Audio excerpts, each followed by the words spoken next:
ایک بادشاہ تھا، وہ ہر وقت اپنی جوان بیٹی کی شادی کی فکر میں لگا رہتا تھا۔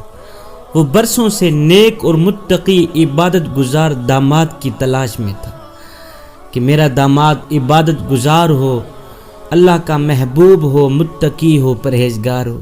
ایک دن اس بادشاہ نے اپنے ایک وزیر کو بلایا، کہا کہ کسی طرح میری بیٹی کے لیے میری رعایا میں سے کوئی عبادت گزار انسان کو تلاش کرو اور میرے سامنے پیش کرو، میں اس کے ساتھ اپنی بیٹی کا نکاح کرنا چاہتا ہوں۔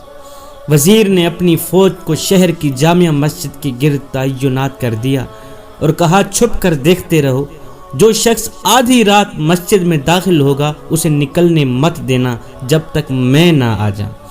عین اسی وقت ایک چور چوری کرنے کے ارادے سے گھر سے نکلا اور دل ہی دل میں سوچا کیوں نہ آج شہر کی جامع مسجد میں جا کر ہی چوری کی جائے، وہاں مسجد کا قیمتی سامان چرایا جائے۔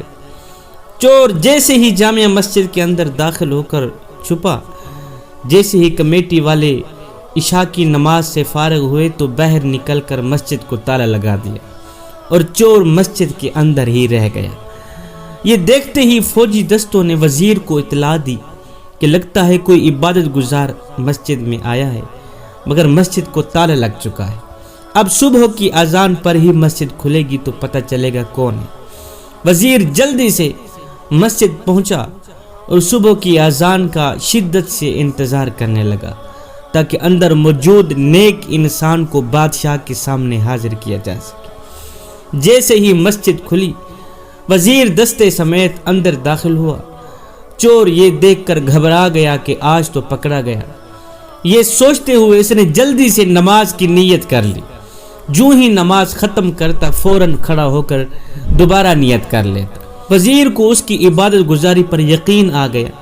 جو ہی نماز ختم کی تو فوجی دستے نے اس چور کو پکڑا اور بادشاہ کے سامنے پیش کیا۔ وزیر نے کہا بادشاہ سلامت، یہ ہے آپ کا مطلوبہ شخص، اسے مسجد سے گرفتار کیا ہے۔ رات بھر مسجد میں یہ شخص عبادت کرتا رہا۔ چور کی حالت غیر ہونے لگی۔ اللہ اکبر، چہرے کا رنگ بدلنے لگا۔ تھا تو چور۔ بادشاہ چور سے مخاطب ہو کر کہنے لگا میاں کیا خیال ہے، اگر میں اپنی بیٹی کی شادی تیرے ساتھ کر کے تمہیں اپنی سلطنت کا حاکم مقرر کر لوں تو کیا تمہیں منظور ہے؟ چور ہکا بکا ہو کر بادشاہ کو دیکھنے لگا، ادھر ادھر دیکھنے لگا، ڈرتے ڈرتے پوچھا بادشاہ سلامت، یہ کرم نوازی کس بات کی ہے؟ آخر میں نے کون سا ایسا کارنامہ دکھایا ہے آپ کو جس کے بدلے میں اتنی بڑی جزا مل رہی؟ بادشاہ نے کہا تم عبادت گزار ہو، رات بھر مسجد میں رہے، رات بھر مسجد میں نماز پڑھتے رہے، صبح آذان ہونے پر تم باہر آئے، تم عبادت گزار ہو، متقی ہو، پرہیزگار ہو، بس یہی کچھ ہم نے آپ کے اندر دیکھا ہے اور آپ کو جزا دے رہے ہیں، اپنی سلطنت بھی دے رہے ہیں، ساتھ میں بیٹی کا نکاح بھی دے رہے ہیں۔ یہ سن کر چور دل ہی دل میں سوچنے لگا اور میرے کریم رب، میں چوری کی نیت سے ہی صحیح تیرے گھر گیا، دکھلاوے کی نیت سے ہی صحیح نماز ادا کی، اور بدلے میں تو نے دنیا میرے قدموں میں ڈال دی۔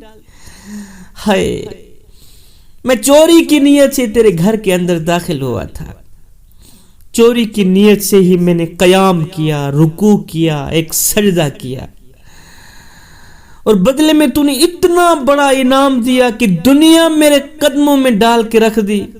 اور اگر میں سچ مچ عبادت گزار ہوتا، راتوں کی تنہائیوں میں اٹھ اٹھ کے نماز پڑھتا، تمہیں سجدے کرتا، تو پھر تیرا انعام کتنا اعلیٰ ہوتا۔ وہیں کھڑے کھڑے نادم ہو کر اس چور نے توبہ کی کہ یا اللہ، آئندہ کوئی بھی پل تیری یاد سے خالی نہیں گزرے گا۔ وہیں کھڑا کھڑا اللہ کا محبوب بن گیا، وہیں کھڑا کھڑا نیک اور متقی پرہیزگار بن گیا۔ خوش نصیب ہیں وہ لوگ جن کا دل عبادت میں لگا رہتا ہے، حال دل اپنے مالک کے سامنے گڑ گڑا کر ذکر کرتے ہیں، آرام دہ بستروں کو چھوڑ کر مسلح پر کھڑے ہوتے ہیں